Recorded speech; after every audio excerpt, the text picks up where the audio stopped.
আসসালামু আলাইকুম আরহামাতুল্লাহি ওয়াবারাকাতুহ। আশা করছি আমার সকল প্রাণপ্রিয় ভাই বোনেরা মহান আল্লাহ তাআলার অশেষ রহমতে সবাই ভালো আছেন, সুস্থ আছেন, সুন্দর আছেন। একটুখানি কমেন্টসে জানাবেন যে সবাই আমাকে শুনতে পাচ্ছেন কিনা এবং বোর্ডটা দেখা যাচ্ছে কিনা। তাহলে আমরা আমাদের আজকের যে গুরুত্বপূর্ণ ক্লাসটি এটা আমরা সুন্দর করে শুরু করে দিব। দেখেন, আজকে বাংলা লেকচার 3-এর ক্লাস। ইতিমধ্যে আমরা ভাষা ব্যাকরণ নিয়ে কথা বলেছি, ধ্বনি বর্ণ নিয়ে কথা বলেছি, এবং যেখান থেকে প্রশ্ন আমাদের প্রাইমারি শিক্ষক নিয়োগ পরীক্ষা বলেন, বিসিএস পরীক্ষা বলেন, সব জায়গাতেই কিন্তু আমাদের এই জায়গাগুলো থেকে প্রশ্ন এসে থাকবে। ওকে, আচ্ছা, ওয়ালাইকুম আসসালাম রাহমাতুল্লাহ। যারা সালাম দিচ্ছেন সবাইকে ধন্যবাদ জানাচ্ছি। আজকে আমাদের দারুণ একটা টপিক, এবং এই যে জটিল একটা টপিক, এই টপিকটা আমরা যথাসম্ভব চেষ্টা করব খুব সুন্দরভাবে ক্লাসের পড়া ক্লাসেই আপনাদেরকে বুঝাই দিয়ে শেষ করে দেওয়ার জন্য। ক্লাসের পড়াগুলো ক্লাসে শেষ করে নেওয়া হচ্ছে একটা গুরুত্বপূর্ণ আর্ট, যা কিন্তু সবাই করতে পারে না, তাই না? আচ্ছা, তাহলে আশা করছি আমরা আসি। তাহলে চলেন শুরু করে দিই, আর বেশি কথা না বলে ওয়ালাইকুম আসসালাম রহমতুল্লাহ শুরু করে দিব। ভাই, প্রথমে আসেন ভাই, ধ্বনি পরিবর্তন মানে কি? ছোটবেলায় ওই যে যখন আমরা ছোট ছিলাম তখন লালটাকে আমরা বলতাম নাল। লাল বলতে যে আমি উচ্চারণ, দ্রুত উচ্চারণের জন্য হোক বা আমার ভুলের কারণে হোক বা যেভাবেই হোক না কেন, আমি এক কথায় যে বর্ণের মধ্যে, ধ্বনির মধ্যে পরিবর্তন করে ফেলবো উচ্চারণের ফলে। তো এইটাকে আমরা বলি হচ্ছে ধ্বনি পরিবর্তন। এই ধ্বনি পরিবর্তন সাধারণত হয়ে থাকে দুই ধরনের। একটা হচ্ছে স্বরধ্বনির পরিবর্তন, একটা হচ্ছে ব্যঞ্জন ধ্বনির পরিবর্তন। এখন প্রশ্ন হচ্ছে যে ভাই স্বরধ্বনি কোনটা হবে আর ব্যঞ্জন ধ্বনি কোনটা? সহজ কথা ভাই, সেটা হলো অ থেকে ও পর্যন্ত যে আকার, রস্যিকার, একার, রিকার, এইগুলোর যদি কোনো পরিবর্তন হয়ে থাকে তাহলে সেটাকে আমরা বলি স্বরধ্বনির পরিবর্তন। আর ক থেকে চন্দ্রবিন্দু পর্যন্ত যদি কোনো কিছুর পরিবর্তন হয় সেটাকে আমরা বলবো হচ্ছে ব্যঞ্জন ধ্বনির পরিবর্তন। যাই হোক, এত কাহিনী না, তবে আমি অনেক সহজভাবে জিনিসটা আজকে উপস্থাপন করে দিব। আজকের পরে আর জিন্দেগিতে এইসব নিয়ে ঝামেলা হবে না। তো প্রথমেই আসেন ভাই বোনেরা, প্রথমেই আসেন আমরা চলে যাব, এক নাম্বারটা পড়বো ভাই। প্রথমে পড়বো হচ্ছে স্বরাগম। প্রথমে পড়বো হচ্ছে স্বরাগম। এখন আগে আসি ভাই, এখান থেকে আমাদের প্রশ্ন আসলে কি হয় শোনেন। প্রশ্ন বোঝাটা ইম্পর্টেন্ট।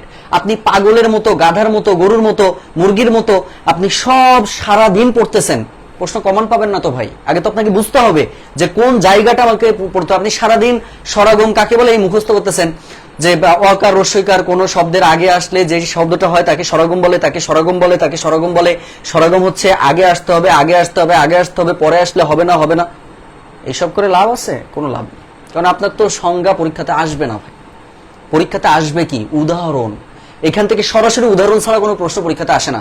আর 3টা কোশ্চেন আছে, যে 3টা কোশ্চেন সংজ্ঞা পড়তে হয়। একটা বিষমী ভবনের সংজ্ঞাটা পড়তে হয়, তার মানে কি ওই যে দুটো সমবর্ণের একটি পরিবর্তন। একটা অপিনিহিতের সংজ্ঞা পড়তে হয়, মানে যেটা পড়তে হবে আমি জানাই দিচ্ছি, তাহলে আপনার সুবিধা হবে। তো চলেন প্রথমে আসি স্বরাগম। 1 নাম্বার যদি আমরা বলি যে ভাই স্বরাগম, আচ্ছা এই স্বরাগমকে আমরা, স্বরাগম মানে কি? স্বরের আগমন। তাহলে স্বরাগম বলতে আমরা বুঝবো কি ভাই? এক কথায় স্বরের আগমন। এক কথায় আমরা কি বুঝবো বলেন তো? স্বরের আগমনকে আমরা স্বরাগম বলি। এখন স্বর মানে কোনটা? অকার, কোন একটা শব্দের শুরুতে অকার চলে আসলো, কোন একটা শব্দের শুরুতে রস্যিকার চলে আসলো, কোন একটা শব্দের শুরুতে রস্যকার চলে আসলো, সেটাকে আমরা বলবো হচ্ছে স্বরের আগমন। আচ্ছা, এই স্বরাগমকে আমরা 3 ভাগে ভাগ করতে পারি ভাই। একটাকে আমরা বলি হচ্ছে আদি স্বরাগম, একটাকে আমরা বলি হচ্ছে আদি স্বরাগম, একটাকে আমরা বলি হচ্ছে মধ্য স্বরাগম, আরেকটাকে আমরা বলি হচ্ছে অন্ত স্বরাগম। ভাই স্বরের আগমন আসবে মানে নতুন করে শব্দের মধ্যে একটা স্বর আসবে, সেটাকে আদি স্বরাগম বলা হবে যদি শুরুতে আসে। তাহলে স্বরাগমটা মানে স্বরের আগমন 3 জায়গাতে ঘটতে পারে। একটা একদম শুরুতে ঘটতে পারে, একটা মাঝখানে ঘটতে পারে, একটা শেষে ঘটতে পারে। তাহলে সেটাকে আমরা স্বরাগম বলবো। 3 প্রকারের স্বরাগম সম্পর্কে আমরা জেনেছি। এখন আসেন ভাই, প্রশ্নের প্যাটার্ন বুঝবেন। আমি ধরেন প্রথমে বললাম স্কুল, খেয়াল করেন তো ভাই, স্কুল। এই স্কুল থেকে আমি বলছি হচ্ছে স্কুল। খেয়াল করেন তো ভাই, স্কুল। আপনি যদি খেয়াল করেন স্কুলের মধ্যে প্রথমে কি কোনো স্বরবর্ণ ছিল, মানে কার ছিল? যে 10টা কার কিন্তু ছিল না। কিন্তু দেখেন আমি উচ্চারণের সময় আমি স্কুল বলে ফেলছি, স্কুল থেকে স্কুল, তাড়াতাড়ি উচ্চারণ আমি বললাম যে স্কুলে যাবা না তুমি, স্কুলে।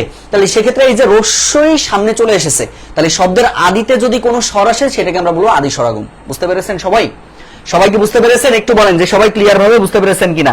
আমি যদি এখন বলি যে স্টেশন, খেয়াল করেন ভাই, আমি বলছি কি স্টেশন, তাহলে স্টেশন উচ্চারণের ক্ষেত্রে আমি বলে ফেললাম যে স্টেশন। খেয়াল করেন তো ভাই, স্টেশন থেকে আমি বলছি স্টেশন। তাহলে এই যে যখন এখানে একার ছিল ভাই, কিন্তু এখানে আপনার চলে আসছে কি দেখেন তো, রস্যইকার চলে আসছে না। তাহলে শব্দের শুরুতে যদি কোনো কারের উদ্ভব ঘটে সেটাকে আমরা বলবো হচ্ছে স্বরাগম, এবং সেটা কি স্বরাগম, যদি আদিতে হয় তাহলে সেটা আদি স্বরাগম হবে। ওকে, আদি স্বরাগম হবে। তারপরে এই যে পিডিএফ দিব, পিডিএফ এ দেখবেন যে দাগানো আছে, যেগুলো দাগানো আছে বেশি করে ওগুলো বারবার পড়বেন, আর এমসিকিউ গুলো পড়বেন, পড়া এমনি শেষ হয়ে যায়। এরপরে আসেন ভাই মধ্য স্বরাগম কোনটা, খেয়াল করেন। মধ্য স্বরাগমের এখানে আগে একটু জানতে হবে ভাই, এই মধ্য স্বরাগমের একটা নাম আছে ভাই, এই বিপরীত নামটা কিন্তু পরীক্ষাতে আসে, যেটাকে আমরা বলি হচ্ছে স্বরভক্তি। মধ্য স্বরাগমের অপর নাম বলা হয় স্বরভক্তি বা বিপ্রকর্ষ বা বিপ্রকর্ষ। দেখেন আগেরটার কি কোনো আপনার অপর নাম আছে? অপর নাম কিন্তু আগেরটার নাই, কিন্তু এই মধ্য স্বরাগমের অপর নাম আছে স্বরভক্তি বা বিপ্রকর্ষ। পরীক্ষাতে ডাইরেক্ট আসে মধ্য স্বরাগমের অপর নাম কি, নিচের কোনটি? তখন আমাদের যদি স্বরভক্তি থাকে স্বরভক্তি দিবেন, যদি বিপ্রকর্ষ থাকে তাহলে বিপ্রকর্ষ দিবেন। এখন আসেন ভাই বোঝেন, আমি ধরেন বললাম যে রত্ন, খেয়াল করেন ভাই, আমি বললাম কি যে রত্ন, খুব মনোযোগ দিবেন। তো এই রত্ন থেকে আমি এখন বলে ফেলতেছি, দেখেন রত্ন থেকে আমি বলছি হচ্ছে রতন, রতন রতন বলতেছে। এখন প্রশ্ন হচ্ছে ভাই এখানে কিভাবে মাঝখানে আবার অকার আসলে একটু বুঝাই দেন তো ভাই। প্রথমে র আছে, শেষে ন আছে, আছে না? মাঝখানে যে তটা, আমি তটা ভেঙে ফেলছি না, ভেঙে ফেলে দেখেন আসলে ত এর মধ্যে কিন্তু ত যোগ অ আছে ভাই, ত যোগ অ আছে। তাহলে অ কি একটা আকার না, কারের মধ্যে পড়ে অকার। তাহলে সেক্ষেত্রে এই যে কার চলে আসার কারণে এখন এই কারটা কোথায় আসছে এটা আপনি দেখবেন, এই কারটা আসছে মাঝখানে ভাই, রত্ন থেকে রতন। আমি যদি বলি স্বপ্ন থেকে স্বপন, তাহলে সেগুলো সবই হবে ভাই মধ্য স্বরাগম। আচ্ছা, ওই পাশে দেখা যাচ্ছে না বলতে বুঝিনি, ওই পাশে দেখা যাচ্ছে না বলতে কোন জায়গাতে বুঝাচ্ছেন আমি বুঝতে পারিনি বোন। আচ্ছা আচ্ছা, এই যে মুক্তা স্লাইড দেখা যাচ্ছে, তাহলে একটু এ করে দিতে হবে তাই না? স্লাইড দেখা যাচ্ছে তো ভাই, ওই এই পাশে। আরে ভাই এটা স্বরভক্তি বা বিপ্রকর্ষ, এখানে লিখে নেন স্বরভক্তি, মুখে বলে দিচ্ছি, তারপরেও না দেখতে পারলে আপনাদের চশমা কিনে দিব, সবাইকে উগান্ডা চশমা আমি গিফট করব। স্বরভক্তি বা বিপ্রকর্ষ নেন, লিখে নেন স্বরভক্তি বা বিপ্রকর্ষ, মুখে বলে দিচ্ছি ভাই, একটু লিখে নেন, যেটা না লিখতে পারবেন মুখেই তো বলে দিচ্ছি। এরপরে আমরা যদি বলে থাকি, যেমন দেখেন মুক্তা, এই মুক্তা থেকে আমি বলছি এখন ধরেন মুকুতা, খেয়াল করেন মুক্তা ছিল, আমি বলে ফেলতেছি হচ্ছে মুকুতা। তাহলে কয় রস্যুকার, রস্যুকার মাঝখানে চলে এসেছে, এখানে দেখেন ছিল না ভাই, তাহলে কি এক্সট্রা চলে আসছে না, চলে আসা মানে আগমন ঘটছে, আর আগমন মাঝখানে ঘটেছে বিধায় এটাকে আমরা বলবো হচ্ছে মধ্য স্বরাগম। তাহলে আগে ঘটলে মানে আদিতে আসলে আদি স্বরাগম, মাঝখানে আসলে মধ্য স্বরাগম, আর যদি শেষে আসে তাহলে সেটাকে আমরা বলবো হচ্ছে অন্ত স্বরাগম, সেটাকে আমরা বলবো হচ্ছে অন্ত স্বরাগম। যেমন দেখেন আমার ছিল ধরেন সত্য, এই সত্য থেকে আমি বলছি হচ্ছে কি সত্যি। খেয়াল করেন ভাই এই রস্যিকারটা কিন্তু আগে না, আপনি চ্যাট করেন, চ্যাট করার সময় দেখবেন টয় জফলা দিয়ে তারপরে রস্যিকার দিতে হয়, তার মানে এই রস্যিকারটা কিন্তু সাধারণত শেষে রয়েছে। তাহলে রস্যিকার এর মধ্যে কি ছিল? ছিল না, কিন্তু কি আগমন ঘটেছে না? কোথায় আগমন ঘটেছে? শেষে ঘটেছে, যার জন্য এটাকে আমরা বলবো হচ্ছে অন্ত স্বরাগম। ক্লিয়ার ভাই বোনেরা? একটু দেখেন তো আমরা সবাই বুঝতে পারলাম কিনা, একটু বলেন যে স্বরাগম বুঝতে পারছেন কিনা। এবার মজার বিষয় হচ্ছে আপনি যখন এই স্বরাগমটা বুঝে ফেললেন, মানে আগমনটা বুঝে ফেলেছেন, দাগাই দিয়েছি, যেগুলো গুল্লা দিয়ে দিয়েছি, লাল কালি ইউজ করেছি, এগুলো বেশি করে পড়বেন, বাকিগুলো এমনি রিডিং পড়বেন, আর কোনো কাজ নাই। পড়ার সিস্টেমে পড়েন, পড়া মজা লাগবে, দিনের পড়া দিনে শেষ করে ফেলবেন। সবাইকে লিখেছেন ভাই? এই পর্যন্ত লেখা হলে আমাকে একটু বলবেন যে ভাইয়া লেখা কমপ্লিট হয়েছে। লেখা কমপ্লিট হলে বলেন, লেখা কমপ্লিট হলে একটু বলেন যে ভাইয়া ক্লিয়ার কিনা। পারবেন তো ভাই? পারবেন তো? একটু বলেন সবাই ক্লিয়ার ভাবে বুঝছেন কিনা। সবাই ক্লিয়ার হলে একটু বলবেন যে ভাইয়া ক্লিয়ার ভাবে বুঝতে পেরেছি। একটু দ্রুত বলে ফেলেন, একটু দ্রুত বলে ফেলতে হবে যে ভাই আমরা ক্লিয়ার ভাবে বুঝতে পারলাম কিনা। আচ্ছা, অলরেডি আমি দেখতে পাচ্ছি আপনারা অনেকেই যুক্ত হয়েছেন, 91 জন মতো আছেন, কিন্তু ভর্তি আছেন 370 জন, আছেন 91 জন। আসলে কি বলবো আপনাদের, বারবার বলেও আপনাদের লজ্জা শরম হায়া মানে কিছুই নেই। যদি থাকতো তাই এত বলার পরে ক্লাসগুলা নিয়মিত লাইভে এসে করতেন, রেকর্ড ক্লাস করতেন না। মানে আমার মাঝে মাঝে মনে হয়, মনটা চাই যে রেকর্ড ক্লাস আর না দিই, সব ডিলিট করে দিই, এই ক্লাস হয়ে যাবে, ক্লাস শেষে ডিলিট করে দিব, আর আপনি কাঁচা মুড়ি খাবেন বসে বসে। ক্লাসে নিয়মিত আসতে মনে হয় যে কি হয় আল্লাহ ভালো জানে, সব ব্যস্ততা, সব ওনাদের ব্যস্ততা, আর কারোর ব্যস্ততা নাই, ফাজিল মার্কা লোকজন সব। এরপরে চলেন সামনে যাব, এরপরে আমরা চলে যাবো ভাই। তাহলে স্বরের আগমন তো এবার ঘটালেন, এবার একটু স্বরকে তাড়াই দেন না। তাহলে একটা ছিল স্বরাগম, যেখানে তিনটা আমরা একসাথে পড়ে ফেলেছি। এবার চলেন পরেরটায় আসেন, পরেরটা লেখেন স্বরলোপ। ভাইয়া তাহলে স্বরলোপটা কি হবে? স্বরাগমের বিপরীতটা না? তার মানে কি এখানে হচ্ছে সরাসরি স্বরের লোপ হবে, স্বরের লোপ হবে, মানে আকার রস্যিকার রস্যকার এগুলো উঠে যাবে। আচ্ছা, অনেকে তো কোশ্চেন করে ভাই এটার প্রশ্ন আসলে কিভাবে পড়ে? প্রশ্ন পড়বে কি নিচের কোনটি অন্ত স্বরাগমের উদাহরণ। এবার আপনার দেওয়া থাকবে ভাই, এরকম দেওয়া থাকবে যে সত্য থেকে সত্যি, আপনি দেখলেই বুঝতে পারবেন এ কি থাকে, যে এরকম থাকবে। আবার বলবে যে সত্য থেকে সত্যি, এটা কি ধরনের এক্সাম্পল। বুঝতে পেরেছেন কিসের উদাহরণ? এইভাবে কোশ্চেনগুলো হয়ে থাকে। তাহলে এখন আসেন এই সরলরূপটা যদি আমরা বলি, এই সরলরূপটা যদি আমরা একটু বলি, সবাই একটু খেয়াল করবেন ভাই, এই সরলরূপটা যদি আমরা বলি, সরলরূপটা হচ্ছে ভাই এক কথায় এটাও তিন ভাগে বিভক্ত। একটা হচ্ছে আদি সরলরূপ, তার মানে ধরেন শুরুতে কোনো একটা স্বরধ্বনি আছে, মানে কোনো একটা কার আছে, এই কার আপনার উঠে যাবে। তাহলে কোনো কার যদি শুরুতে উঠে যায় সেটাকে আমরা বলবো আদি সরলরূপ, যদি মাঝখানে উঠে যায় মধ্য সরলরূপ, যদি শেষে উঠে যায় তাহলে সেটাকে আমরা বলবো অন্ত সরলরূপ। তাহলে এখন আসেন আদি সরলরূপটা যদি আমরা একটু বোঝার চেষ্টা করি ভাই, আমি ধরেন বললাম যে অলাবু, খেয়াল করেন, আমি ধরেন বললাম অলাবু, ভাই অলাবু থেকে আমি বলে ফেললাম হচ্ছে লাবু, মানে কথার উচ্চারণের সুবিধাতে হোক। আমি ধরেন বললাম হচ্ছে উধার, খেয়াল করেন, আমি বলতেছি উধার, তাহলে উধার থেকে ধার। একটা জিনিস খেয়াল করেন না, এখানে অকার ছিল, এখানে রস্যকার ছিল, আদিতে কি এই কারগুলো ছিল না, কিন্তু যখন আমি উচ্চারণ করেছি এটা উচ্চারণের পরের অবস্থা, এটা উচ্চারণের আগের অবস্থা। তাহলে যখন আমি উচ্চারণ করেছি তখন কিন্তু যে অকার বা রস্যকার কিন্তু উঠে গিয়েছে। তাহলে যদি আদিতে কোনো কার উঠে যায় সেটাকে আমরা বলবো হচ্ছে আদি সরলরূপ। তাহলে যদি আসে, মানে এটা যদি উল্টা করে লিখতাম, এখন আমি যদি বলতাম যে লাবু, লাবু থেকে ধরেন এখন বলছি হচ্ছে অলাবু, ভাই দেখেন উল্টা কাজটা, তখন কিন্তু এটা হতো আদি সরাগম, আদি সরাগম হতো, কারণ লাবু থেকে দেখেন অ ছিল না, অ চলে আসছে, উল্টা কাজ, একসাথে শেখেন। আবার যদি আমি বলতাম যে ধার থেকে উধার, খেয়াল করেন, ধার থেকে উধার যদি বলতাম ভাই কি রস্যকার চলে আসছে না, এগুলো চলে আসছে, মানে আদি সরাগম। কিন্তু যদি উল্টা কথা বলি তাহলে সেক্ষেত্রে হবে হচ্ছে আদি স্বরলোপ হবে, মানে স্বরের লোপ হচ্ছে এখানে। ক্লিয়ার?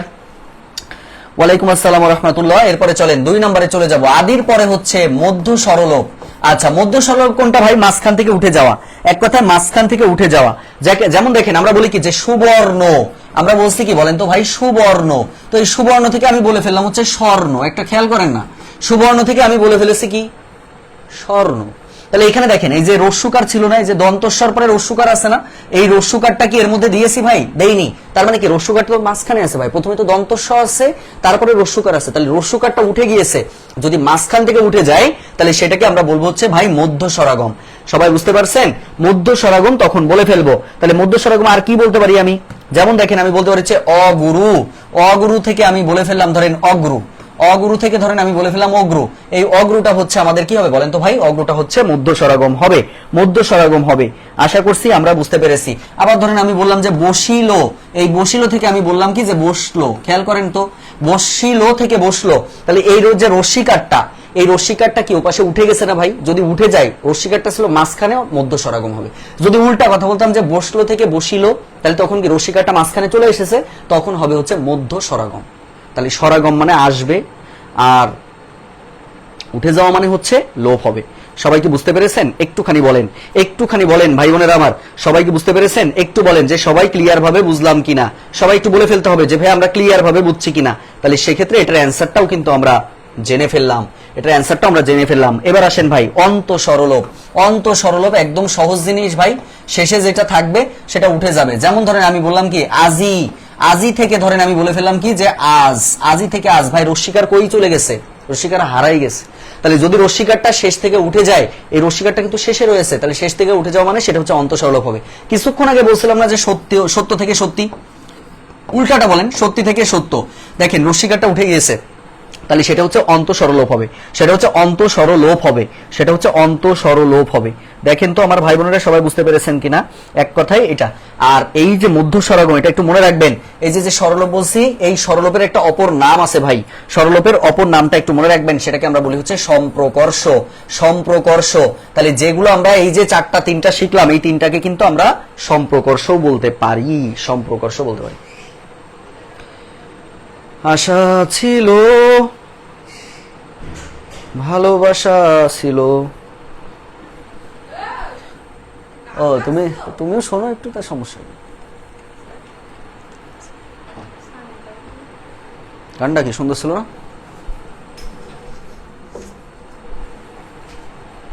মাঝে মাঝে গান শুনলে রিফ্রেশ, মাইন্ড রিফ্রেশ থাকে। না গান না, গজল, সরি। ঠিক আছে, আচ্ছা সবাই কি ক্লিয়ার? একটু বলেন সবাই ক্লিয়ার কিনা? পারবেন তো ভাই? পারবেন না? তাহলে দেখেন একসাথে কয়টা শিখে ফেললাম আমরা? 6টা শিখে ফেলেছি। একটা ছিল হচ্ছে স্বরাগম ছিল, স্বরলোপ ছিল, 2টা বিষয় আমরা ক্লিয়ার করেছি। এরপরে চলেন সামনের দিকে চলে যাই ভাই, এরপরে আমরা চলে যাব সামনের দিকে। আচ্ছা সামনের দিকে আসেন। এরপরে লিখবেন হচ্ছে বিষমী ভবন। ভাই আমি কি এই দুটো সংজ্ঞা লিখছিলাম বলেন তো? সংজ্ঞা লিখিনি, কিন্তু এই সংজ্ঞাটা লিখতে হবে। সংজ্ঞাটা আগে একটু সবাই লিখে ফেলবেন, সংজ্ঞাটা লিখে ফেলেন। দুটো সমবর্ণের একটির পরিবর্তনকে লেখেন, দুটো সমবর্ণের একটির পরিবর্তন, দুটো সমবর্ণের একটির পরিবর্তনকে, দুটো সমবর্ণের একটির পরিবর্তনকে বিষমীভবন বলা হয়, বিষমীভবন বলা হয়, বিষমীভবন বলে। আবার বলছি, দুটো সমবর্ণের একটির পরিবর্তনকে আমরা কি বলবো বলেন তো ভাই?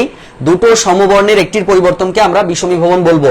যেমন দেখেন আমি বললাম যে লাল, ভাই লাল থেকে দেখেন দুটোই সমবর্ণ না, দুটাই কি ল ল আছে না, তাহলে একটা উঠে যেয়ে হবে কি বলেন তো নাল, তাহলে লাল থেকে নাল, এটা ভাই হচ্ছে বিষমীভবন। আবার ধরেন এই লাল থেকে নাল যেভাবে আমরা বললাম ঠিক তেমনই ভাবে আমরা যদি আরেকটু এক্সাম্পল দিই, দেখেন আমি যদি বলি যে আলমারি, খেয়াল করেন, আমি যদি বলি যে, সবাই একটু খেয়াল করবেন, আরমারি, খেয়াল করেন, আরমারি ছিল হচ্ছে কি আরমারি, এই আরমারি থেকে আমি বলছি কি আলমারি, আলমারি থেকে বলছি হচ্ছে আলমারি। দেখেন এখানে দুইটা র ছিল ভাই, তাহলে দুইটা র এর মধ্যে একটা কিন্তু পরিবর্তন হয়ে গেছে, সমবর্ণ। এখন এই সমবর্ণ আপনার যে পরপর হতে হবে এমন না, কিন্তু এটা আপনার অবশ্যই একটু পরিবর্তন হতে পারে। যেমন আমরা বলি কি বলেন তো অভিভাবক, খেয়াল করেন তো অভিভাবক, আচ্ছা অভিভাবক, তাহলে এখান থেকে আমি কি পাই অভিভাবক, অভিভাবক, খেয়াল করেন। আচ্ছা এটা অভিভাবকটা আগে লেখেন, অভিভাবক, অভিভাবক থেকে আমরা কি বলছি দুইটাই ভ ভ, তাহলে অভিভাবক। দেখেন অভিভাবক ভাই একটা এই যে দুইটা ভ ছিল একটা ভ চলে আসছে, যার ফলে এটাকে আমরা বলবো হচ্ছে বিষমীভবন। সবাই কি ক্লিয়ার? সবাই কি ক্লিয়ার? একটু বলেন সবাই ক্লিয়ার কিনা? সবাই কি বুঝতে পেরেছেন? সবাই কি বুঝতে পেরেছেন? একটু বলেন যে আমরা ক্লিয়ার ভাবে বুঝতে পেরেছি কিনা।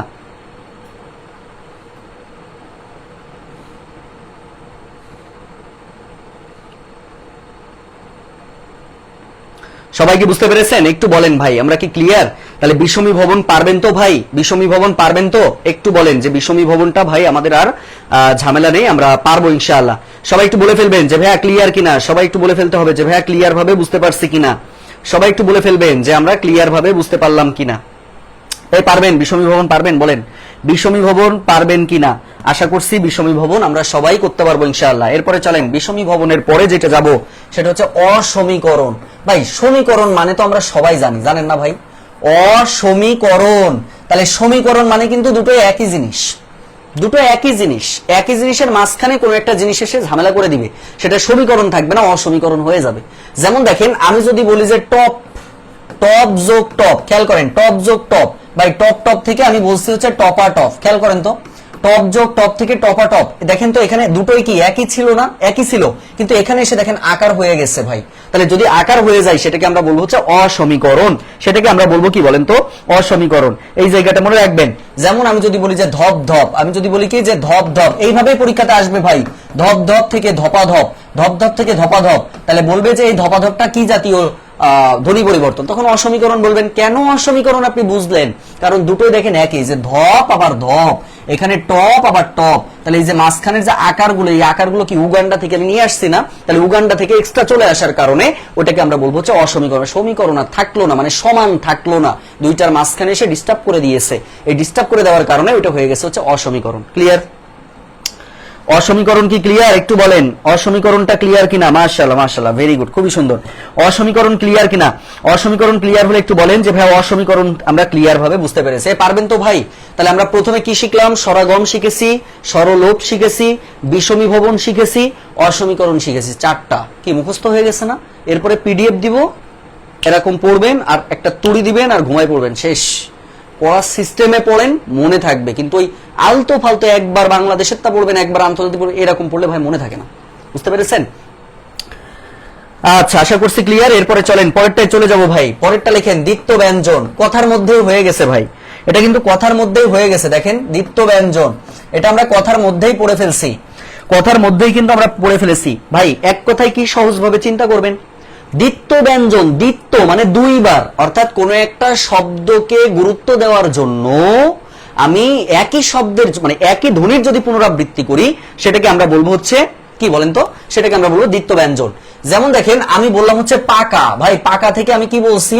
পাকা থেকে আমি বললাম হচ্ছে পাক্কা, কি ছিল ভাই? ক, মানে আরেকটু জোর দেওয়ার জন্য আমি কটা দুইবার ইউজ করেছি, দুইবার ইউজ মানেই হচ্ছে সেটা দ্বিত্ব ব্যঞ্জন। তাহলে পাকা থেকে পাক্কা। আচ্ছা এরপরে ধরেন আমি বললাম কি যে সকাল, সকাল থেকে আমি বলছি হচ্ছে কি, ধরেন বলেন তো সকাল, তাহলে কি পুনরাবৃত্তি হচ্ছে না, এবং সেটা কিন্তু ব্যঞ্জনের পুনরাবৃত্তি হচ্ছে। বুঝতে পেরেছেন? যেমন আমরা বলি কি ছোট, যেমন আমরা বলি কি বলেন তো, ছোট ছোট, ছোট থেকে আমরা কি বলছি, ছোট থেকে বলছি ভাই ছোট্ট, ছোট থেকে আমরা বলছি হচ্ছে কি বলেন তো ছোট্ট। তাহলে ছোট থেকে যখন ছোট্ট বলছি তখন সেটা হবে হচ্ছে দ্বিত্ব ব্যঞ্জন, তখন সেটা হবে হচ্ছে দ্বিত্ব ব্যঞ্জন। প্রিয় ভাই বোন সবাই কি ক্লিয়ার? একটু বলেন, ক্লাসের পড়া ক্লাসেই মুখস্থ করে ফেলেন। তাহলে দ্বিত্ব ব্যঞ্জনটা আমরা কি শিখলাম ভাই? একই শব্দের বা একই ধ্বনির গুরুত্ব বেশি দেওয়ার কারণে একই জিনিস যদি আমার ডাবল উচ্চারণ করতে হয় বা দুইবার দিতে হয় তাকে আমরা দ্বিত্ব ব্যঞ্জন বলে থাকবো, সেটাকে বলা হয় দ্বিত্ব ব্যঞ্জন। ক্লিয়ার? সবাই একটু বলেন ক্লিয়ার কিনা, সবাই একটু বলেন ক্লিয়ার ভাবে বুঝছেন কিনা। তাহলে দ্বিত্ব ব্যঞ্জনটাও আমি আশা করছি আপনারা ক্লিয়ার ভাবে বুঝতে পেরেছেন। পরেরটাই আসেন, অপিনিহিতি। সংজ্ঞার কথা বলছিলাম, সব সংজ্ঞা আমি পড়াইনি, কিন্তু কিছু সংজ্ঞা আবার বাদ দেওয়া যাবে না। অপিনিহিতে লেখেন যে পরের রস্যইকার বা রস্যুকার, পরের রস্যইকার বা রস্যুকার, পরের রস্যইকার বা রস্যুকার আগে উচ্চারিত হলে, আগে উচ্চারিত, পরের রস্যইকার বা রস্যুকার আগে উচ্চারিত হলে, আগে উচ্চারিত হলে তাকে আমরা অপিনিহিতি বলি, তাকে আমরা অপিনিহিতি বলি। মানে কি ভাই? মানে কি একটু খেয়াল করেন তো ভাই। যেমন ধরেন আমি বললাম কি আজি, এই আজি থেকে খেয়াল করেন তো ভাই, খুব মনোযোগ দিবেন এখানে। আচ্ছা বলেন তো আজি থেকে আজ, এটা কি ধরনের পরিবর্তন? সবাই কমেন্টে বলেন, সবাই কমেন্টে বলেন এটা কি ধরনের পরিবর্তন, একটু বলেন। সহজেই বুঝতে পারছি, ধন্যবাদ জানাচ্ছি। বুঝবেন ভাই, যে ক্লাসে নিব সবই বুঝবেন, কারণ আগেও বলেছি আমার সাথে শত্রুতা করে কোনো লাভ নেই। কেন নেই?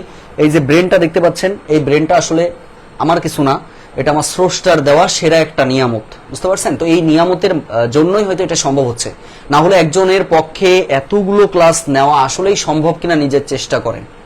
আবার আমার এখন বর্তমানে 21টা ব্যাচ চলতেছে, অনলাইন অফলাইন মিলে 21টা ব্যাচ।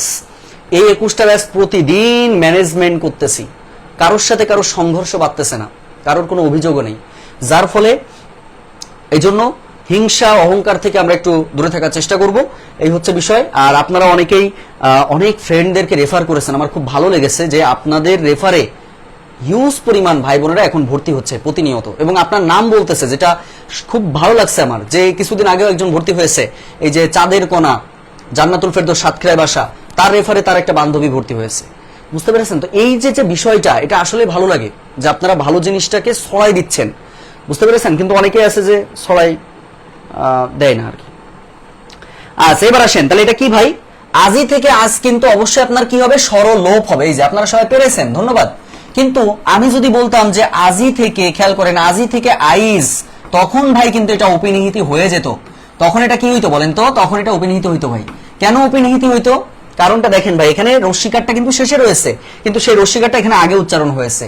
তাহলে সেক্ষেত্রে আমরা এটাকে বলবো হচ্ছে অপিনিহিতি। যেমন দেখেন চারি থেকে আমি যদি বলি যে চাইর, চাইর দেখেন এই যে রস্যিকার শেষে ছিল, এখানে আগে চলে আসছে। আমি যদি বলি হচ্ছে সাধু, সাধু থেকে ধরেন বললাম কি সাউদ, সাধু থেকে বললাম হচ্ছে সাউদ, ভাই দেখেন এই যে শেষের রস্যকারটা আগে চলে আসছে, যার ফলে এটাকে আমরা বলবো হচ্ছে অপিনিহিতি, যার ফলে এটাকে আমরা বলবো হচ্ছে অপিনিহিতি। সবাই কি ক্লিয়ার? একটু বলেন ভাই যে অপিনিহিতি পর্যন্ত আমরা বুঝতে পারলাম কিনা। সবাই একটু বলে ফেলবেন যে ভাই আমরা অপিনিহিতিটা সবাই বুঝতে পেরেছি কিনা। সবাই একটু বলবেন যে অপিনিহিতিটা আমরা বুঝতে পেরেছি কিনা। সবাই কি ক্লিয়ার? অপিনিহিতিটা কি বুঝতে পেরেছেন? অপিনিহিতি বুঝতে পেরেছেন কিনা? হ্যাঁ, অন্তঃসরলোপ, ধন্যবাদ সবাইকে, সবারই অ্যান্সারটা হয়েছে। অসংখ্য ধন্যবাদ জানাচ্ছি ভাই, অসংখ্য অসংখ্য ধন্যবাদ জানাচ্ছি আপনাদেরকে যে আপনারা এত সুন্দরভাবে সঠিক অ্যান্সারটা দিচ্ছেন। আচ্ছা তাহলে এখান থেকে এটা আমরা বুঝে ফেললাম। এবার চলেন পরের কোশ্চেনে চলে যাব, পরেরটায় চলে যাব। আচ্ছা পরে যেটা আমরা শিখবো ভাই দেখেন ব্যঞ্জন চ্যুতি। খেয়াল করবেন এখানে কিন্তু একটু ঝামেলা হয়, তো এই ঝামেলাটা আজকে আমরা একটু ক্লিয়ার করব। ব্যঞ্জন চ্যুতি। আচ্ছা প্রশ্ন হচ্ছে যে ভাই ব্যঞ্জন চ্যুতি মানে কি ভাই? ব্যঞ্জন চ্যুতি মানে মনে রাখবেন শেষে দুইটা ধ্বনি থাকবে, যার একটা ধ্বনি উঠে যাবে, দুইটা সেম ধ্বনি থাকতে হবে এবং উঠে যাবে। যেমন দেখেন, যেমন আমরা যদি বলি, সবাই একটু খেয়াল করেন, যেমন আমি ধরেন বললাম যে বউ দিদি, খেয়াল করেন আমি ধরেন বললাম কি যে বউ দিদি। আচ্ছা এখানে খেয়াল করেন তো ভাই, এই যে বউ দিদি আপনি যাকে বলতেছেন এখানে দুটোই কিন্তু দয়রস্যি রয়েছে। ব্যঞ্জন চ্যুতি, চ্যুতি মানে কি ওখান থেকে উঠে যাবে। তাহলে সেক্ষেত্রে এই যে দুইটা যখন থাকবে, একটা তুলে দিতে পেরে আপনি লিখতে পারবেন হচ্ছে বৌদি। দেখেন তাহলে এইটা হচ্ছে আপনার ব্যঞ্জন চ্যুতি, এটা হচ্ছে আপনার ব্যঞ্জন চ্যুতি। যেমন ধরেন আমি বললাম যে ছোট কাকা, খেয়াল করেন ছোট কাকা, তাহলে এই যে ছোট কাকা যখন বলছি আমি এইটা থেকে দুইটাই আছে একই, সেখান থেকে আমি একটা তুলে দিয়ে বলছি যে ছোটকা, তাহলে এটা আপনার হয়ে যাবে হচ্ছে ব্যঞ্জন চ্যুতি। আমি যদি বলি হচ্ছে বড় দাদা, খেয়াল করেন আমি ধরেন বললাম বড় দাদা, তাহলে এখান থেকে আপনি কি বলছেন ভাই, বড় দা বলছেন, তাহলে দুইটা দ থাকার কারণে একটা দ আসছে, যার ফলে এটাকে আমরা বলবো হচ্ছে ব্যঞ্জন চ্যুতি। ক্লিয়ার সবাই? সবাইকে বুঝতে পেরেছেন? আচ্ছা, অপিনিহিতে ক্লিয়ার, ধন্যবাদ। আচ্ছা, তাহলে এখান থেকে আমরা কিন্তু ক্লিয়ার হয়ে গেলাম। আচ্ছা, তাহলে আমরা ব্যঞ্জন চ্যুতিটা কি সবাই বুঝতে পেরেছেন? একটু বলবেন যে ভাইয়া ব্যঞ্জন চ্যুতিটা বুঝলাম। এখন কথা হলো ভাইয়া, ব্যঞ্জন চ্যুতি আর ব্যঞ্জন বিকৃতি, দেখেন দুটোই কিন্তু একই টাইপের, কিন্তু আসলে পার্থক্য রয়েছে। আচ্ছা, ব্যঞ্জন চ্যুতিটা আমরা বুঝলাম, আর ব্যঞ্জন বিকৃতি কোনটা? তার মানে ব্যঞ্জন চ্যুতি কিন্তু উঠে গিয়েছে, আর ব্যঞ্জন বিকৃতি মানে হচ্ছে ক এর জায়গায় আপনি প বলে ফেলছেন। তাহলে ব্যঞ্জন বিকৃতির ক্ষেত্রে যেটা হবে, ব্যঞ্জন বিকৃতির ক্ষেত্রে যেটা হবে সেটা হলো, খুব মনোযোগ দিবেন, আমি ধরেন বলছি যে কপাট, আচ্ছা কপাট থেকে আমি ধরেন বললাম হচ্ছে কবাট, খেয়াল করেন তো ভাই, তাহলে ব্যঞ্জন বিকৃতি মানে হচ্ছে একটা ব্যঞ্জন ছিল কিন্তু আপনি উল্টো করে বলে ফেলছেন, মানে অন্য একটা ব্যঞ্জন ধ্বনি ওখানে ঢুকাই দিয়েছেন। যেমন দেখেন এই যে প ছিল এখানে, প থেকে আপনি এখানে ব বলে ফেলছেন, এটাকে বলে ব্যঞ্জন বিকৃতি। টোটালি কি উঠে গিয়েছে? ওই প বা ব কি উঠে গিয়েছে কিনা? উঠে যায়নি, তারা জাস্ট পরিবর্তন হয়েছে, যার ফলে এটাকে আমরা বলবো হচ্ছে ব্যঞ্জন বিকৃতি। বুঝতে পারছেন? এরপরে আমি যেমন বলি, যদি বলি যে ধাইমা, খেয়াল করেন এই ধাইমা থেকে আমি কি বলছি, ধাইমা থেকে বলছি হচ্ছে দাইমা, ভাই টোটাল উঠে যায়নি, শুধু একটা ব্যঞ্জনের পরিবর্তন হয়েছে, তার মানে পরিবর্তন হবে জাস্ট। যেমন দেখেন শাক, আমরা এই যে শাক, গ্রামের ভাষায় কিন্তু শাক বলে না, আমরা তো গ্রামে বাস করি, আমরা ডাইরেক্ট বলি যে আমাদের শাক দিয়ে ভাত দাও, শাক, তখন আমরা কি বলছি ভাই, শাক বলছি। দেখেন শাক, এই যে গ, একবারে তো উঠে যায়নি ভাই, জাস্ট একটার পরিবর্তন হয়েছে, এটাকে আমরা বলবো হচ্ছে ব্যঞ্জন বিকৃতি। প্রিয় ভাই বোন, সবাই কি ক্লিয়ার? একটু বলেন যে ব্যঞ্জন বিকৃতিটা আপনারা বুঝতে পারছেন কিনা।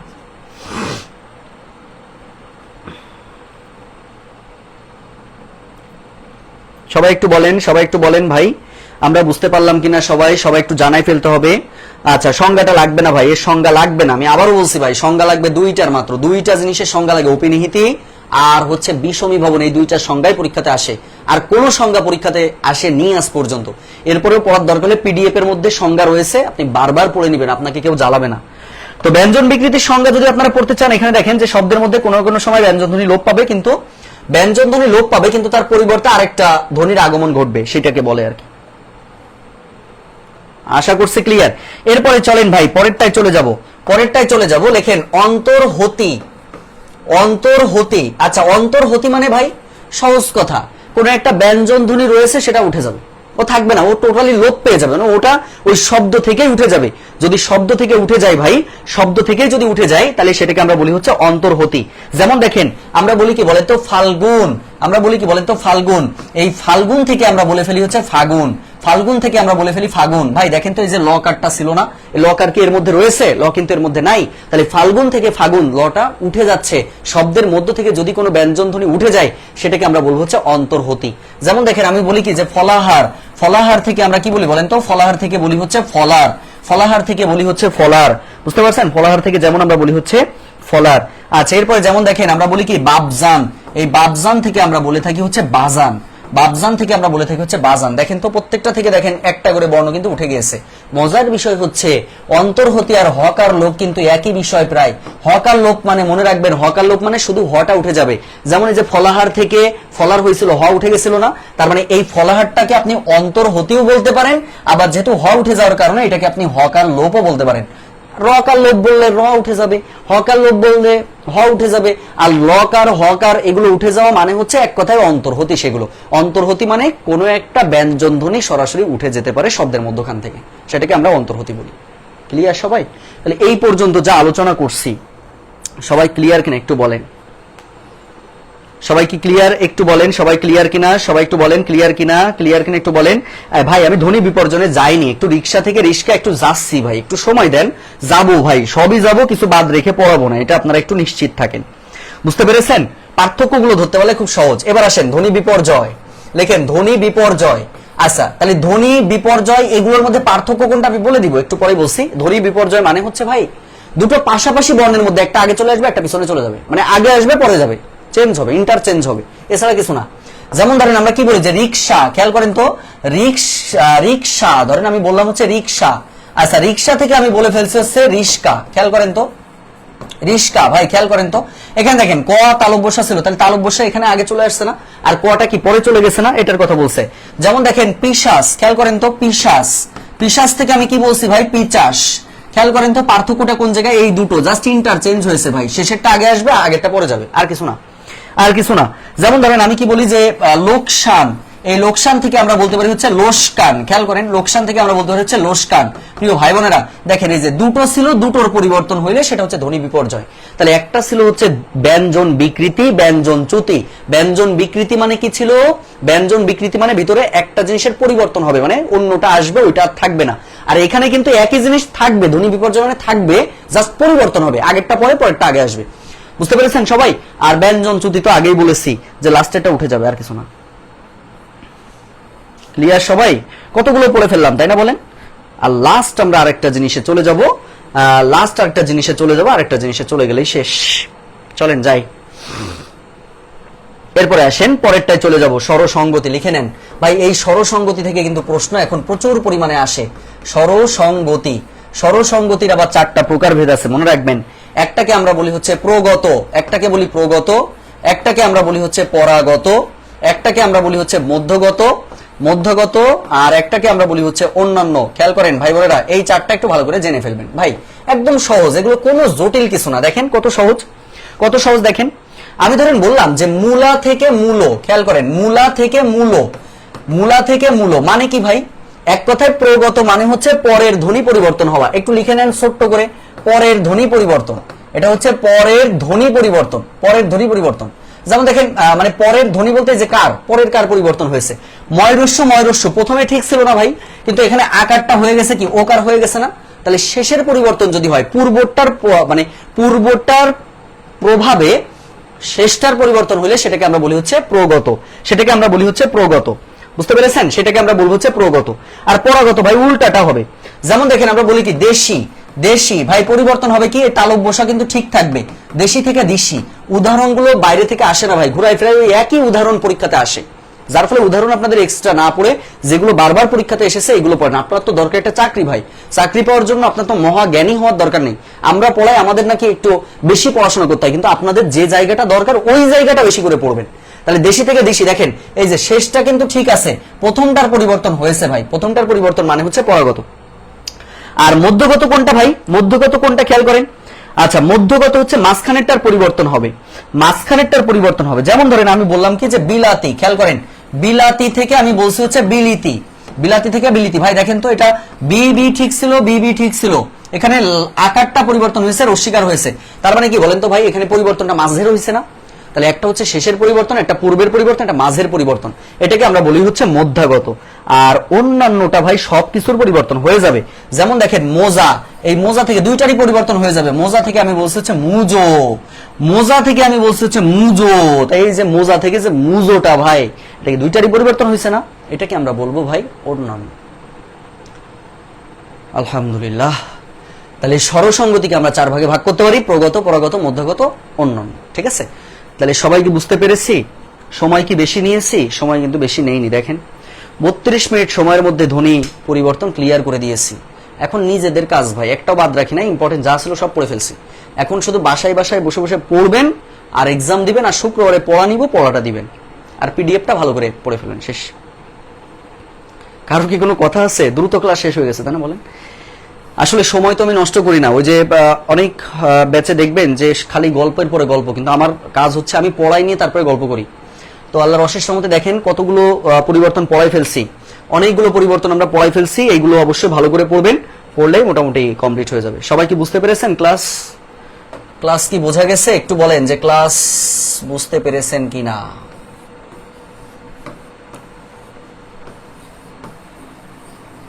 পড়েন ভাই, একটু নিয়মিত পড়েন, দেখবেন অনায়াসে অনেক ভালো করতে পারবেন। পড়ার সিস্টেমে পড়বেন ভাই, মাতব্বারি করবেন না। মাতব্বারি জিনিসটা খুব খারাপ জিনিস।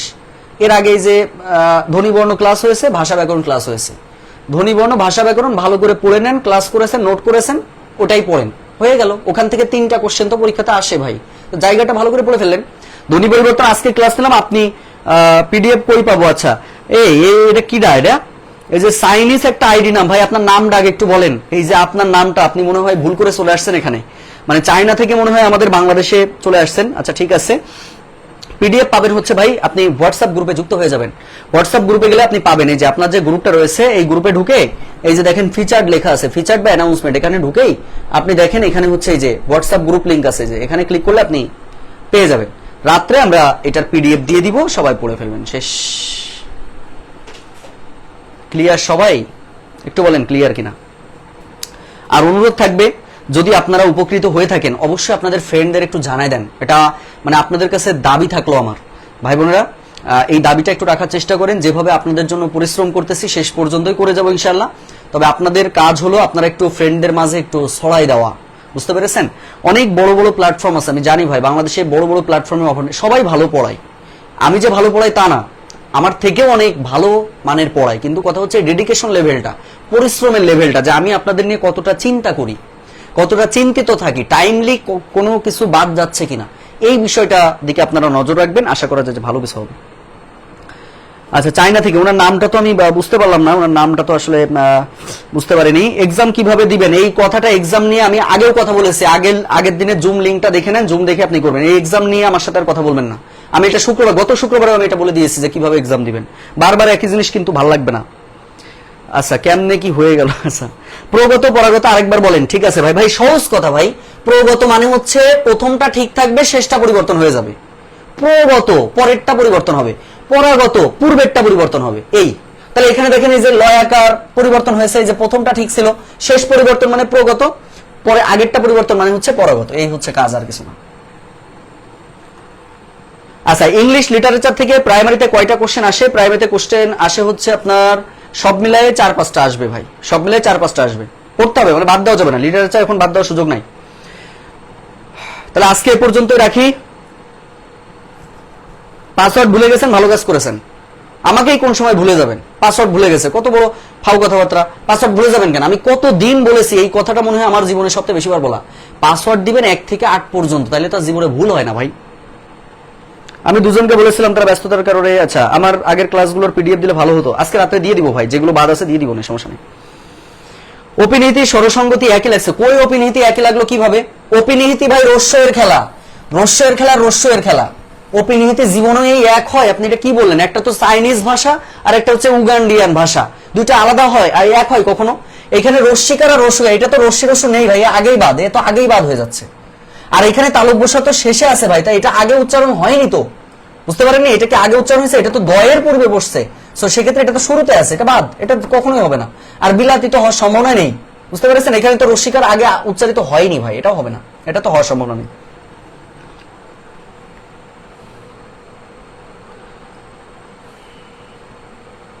আল্লাহ হাফেজ ভাই, আপনার সাথে আজকে আর বলতে পারছি না, আবার দেখা হবে ইনশাআল্লাহ। আল্লাহ হাফেজ। হ্যাঁ, আসসালামু আলাইকুম রহমতুল্লাহ।